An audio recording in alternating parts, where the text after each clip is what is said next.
All right, let's try it again. Our purpose for this unit is to solve triangles. We mentioned that in class, and I mapped out kind of the broad strokes of where we're headed. Today, I want to talk about solving, or at least portions of solving, right triangles. First of all, we need to go back in time and review the idea of, first, what a right triangle is. Hopefully recall that a right triangle has one 90-degree angle, or one right angle. And the sides actually have names. This side, adjacent to that 90-degree angle, this right here, is referred to as a leg. And the other side, adjacent to the 90-degree angle, is referred to a leg as well. The side that is opposite the 90-degree angle is referred to as the hypotenuse. And the hypotenuse is the longest side of a right triangle. If I'm provided or given the lengths of two sides, you should be able to use the theory of Pythagoras to solve for the third side.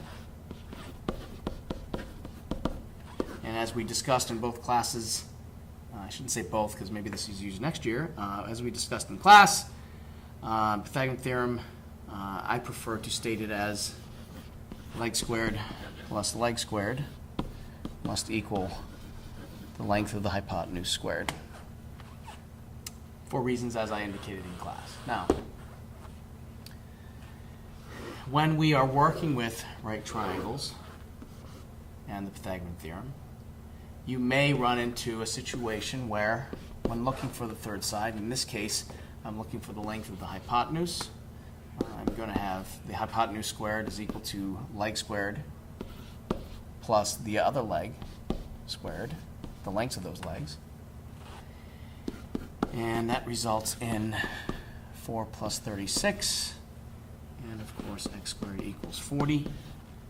And then as we do a little scrolling, thinking about how do I solve this equation for x, I need to remove this exponent in some fashion. That should lead us to taking the square root of the left-hand side. Why?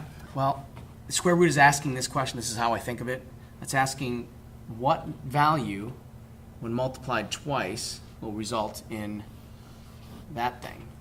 Well, hopefully you say, well, the value that multiplied twice will equate to x squared is x. So that square root asks the question, the result of that question is x. If I'm taking the square root of the left-hand side, I must take the square root of the right-hand side. So the square root of 40 is the square root of 40. But we do want to simplify the radical. I want your answer in its simplest form. Now, if some of you recall back, we did this in geometry. Some of you had me in geometry, and it wasn't necessarily the most simple topic for you. Maybe it was. Hopefully it was. So I look at it this way. I'm going to show you one way that Mrs. Didsbury used to teach, and that is to basically factor that 40 down to its lowest values.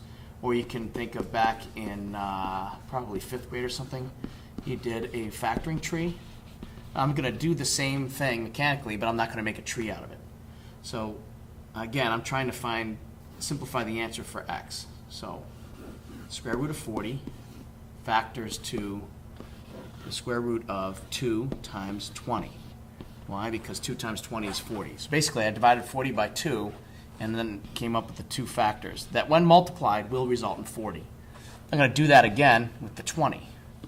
Square root of 2 times 10. Now, these three values will multiply to become 40, or if you prefer, these two result in that 20. So, now, 2 times 2 times 10. I can factor the 10 further to this, but that really doesn't help me, because in actuality, I'm looking for perfect squares. So really, I'm looking for 4 times 10. Because only when I have a perfect square will it result in this, such that the square root of 4 is equal to 2. And so there's the simplified value of square root of 40. It's equivalent or equal to the 2 times the square root of 10.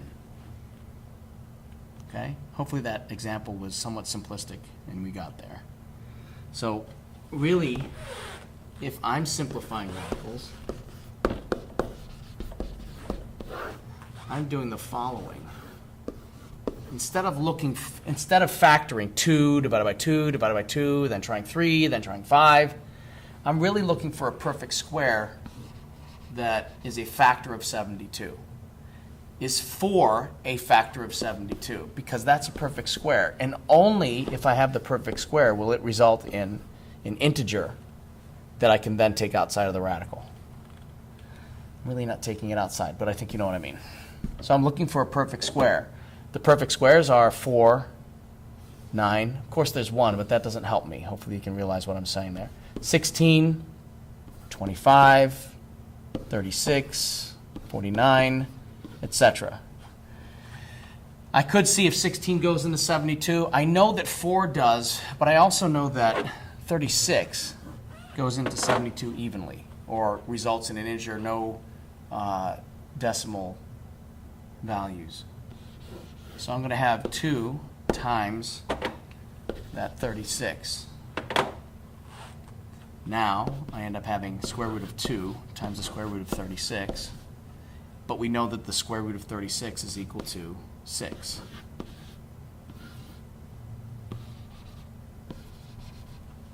Now there's only a problem here. We don't write it this way. And the reason why we don't write it this way is because gradually, as you know, my handwriting gets sloppy, this creeps over here, and then I have the square root of 26, and that's not the same thing. So to prevent that from happening, I write it this way. The integer's in the front, the radical goes second. So the square root of 72 simplified is equal to 6 times the square root of 2.